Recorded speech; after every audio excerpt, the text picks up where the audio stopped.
Without AI overviews, the CTR for position number 1 is 27%. The overall organic CTR for the search is 57%.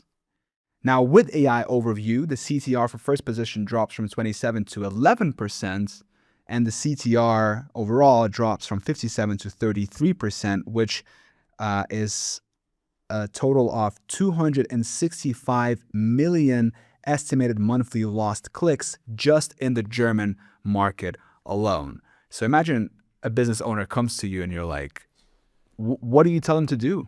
I have not got a silver bullet for this. I've got a client who is in the educational sector, and I was looking through the numbers kind of going, you're at position 1, position 2 for keywords. You've got millions of impressions. Your click-through rate is, according to Google Search Console, is rounded down to, I mean, they're getting thousands of clicks, but compared with the millions of impressions, because the AI overview is so dominant on the page, they are actually getting effectively 0% clicks. And I don't have a silver bullet for this, particularly for education and particularly for like the travel clients, where the challenge in the travel sector is that a lot of the time the content that we produce for SEO is very much around the journey to kind of going, right, I want to book a holiday to America. Oh, well, I'm going to do the Route 66. I'm going to do this. And when you start to do this path, now increasingly, a lot of that journey will be on AI overview or even just Gemini straight. People are going to be looking for a lot of the inspirational stuff without actually clicking through to our website at all. And that is a huge challenge. What we do know is that the final clicks to actually convert, they tend to come through for the actual end. They do tend to come from organic or paid, as often as not paid. So we are missing out on a huge amount of traffic in terms of that way.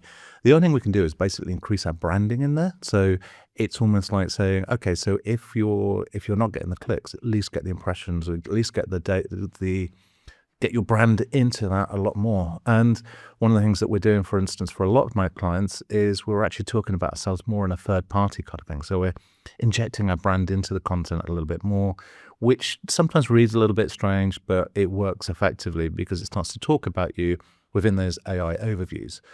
I don't think there is a kind of magic silver bullet, and I do dislike the fact that Google's effectively stealing content without kind of the rewarding it with traffic. In fact, it kind of amused me that they've been chasing after other companies who have been basically scraping Google results and not doing kind of like, basically paying Google for it. And it's like, well, you've done the same to us. So yeah, I don't have a magic bullet, but there are a lot of things that we can do to kind of improve the situation. And some of it is around media usage and increasing the amount of video that we use, which is often integrated into it. So does this loss in clicks result in loss of business?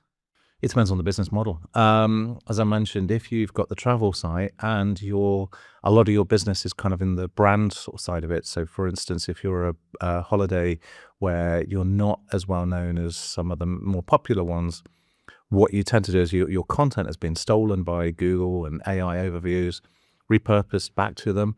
And then, when somebody's searching for it, they'll go to the major aggregators like Booking.com, Skyscanner, and people like that. So you are losing out a little bit there, but you're not necessarily losing out completely. So you do have to you have to be in it to win it, but you're going to be losing a little bit more. The challenge there, of course, is getting your brand into these things and getting the right citations, getting the right kind of branding there.